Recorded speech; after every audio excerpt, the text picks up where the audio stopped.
Okay, so here is the smart PCU. So when I open this up, you can see all the corrosion. So the key is never going to be picked up because this board is fried.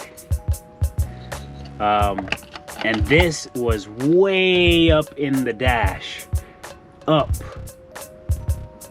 a little above the steering wheel height. So that leads me to believe that this water level was like pretty high. I mean, for all I know, the whole car could have been submerged, but we'll just take it one step at a time. So the way I'm looking at this is I got the battery, did a recondition on the battery with a charger. So I got the battery back up to 12 volts.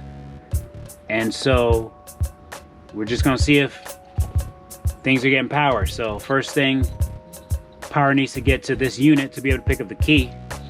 So when you push the button, the start button, it flashes green, which means there's an issue with the control unit. So there you have it, there's your issue. So I don't know if this is revivable, but we'll see what we get out of it.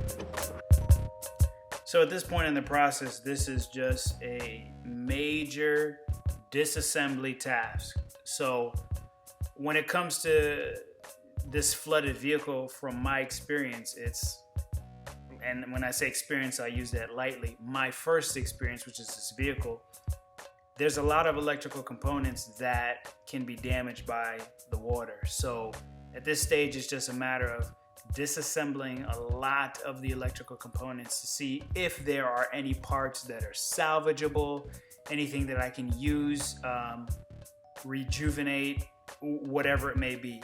Turns out that that module that I pulled out in the first section, first clip just before this, it looks pretty bad, but believe it or not, I took that module, I washed it down, put some alcohol on it, cleaned it up, and later was able to plug that thing in, and it actually did work. So just trying to salvage what I can and seeing what the damage looks like at this stage of the process.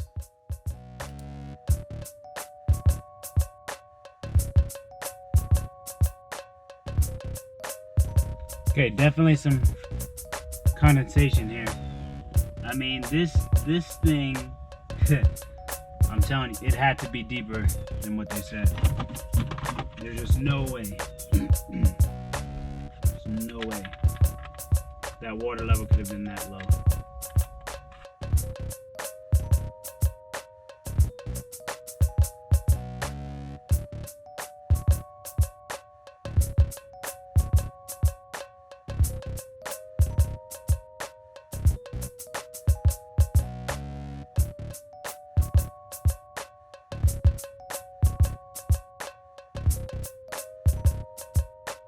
Oh yeah, so check it out. Look at this. Oh my goodness. Look at that corrosion. Look at that. So there you have it. Water level was pretty high on this guy. Pretty high. Wow. So it turns out that a lot of these parts are going to be no good. Some will be good, some won't be good. But again, the process is just to pull out all the electronics. I've had to look up some schematics and kind of see what's involved in each circuit to try to troubleshoot this. The issue that I'm having right now is within the smart key circuit, when you push the start button, it just flashes green. Now it picks up the key, but it doesn't actually respond. Most of the parts that I pulled out, I was able to find either used parts on our good old eBay site, or buying parts from dealer websites. But that's kind of where things are. So just looking at a lot of the schematics, trying to understand what components are involved. Is the component still good, or is it bad?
Man,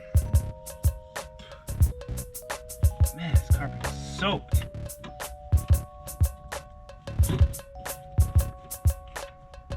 Oh, dang, is that a dead frog? Oh my gosh.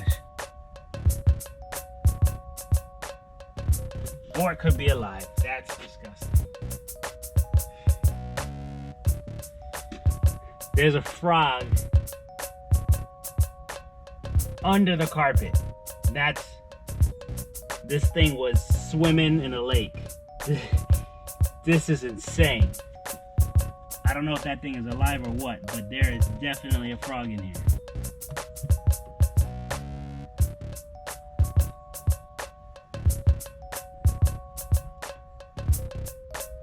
Okay, it's alive.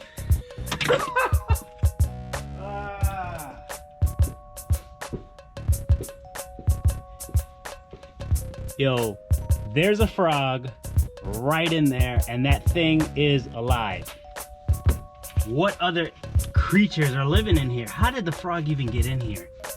This is insane. This is crazy.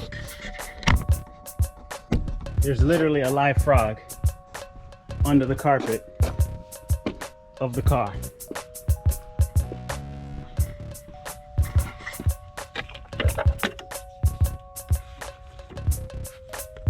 Check them out.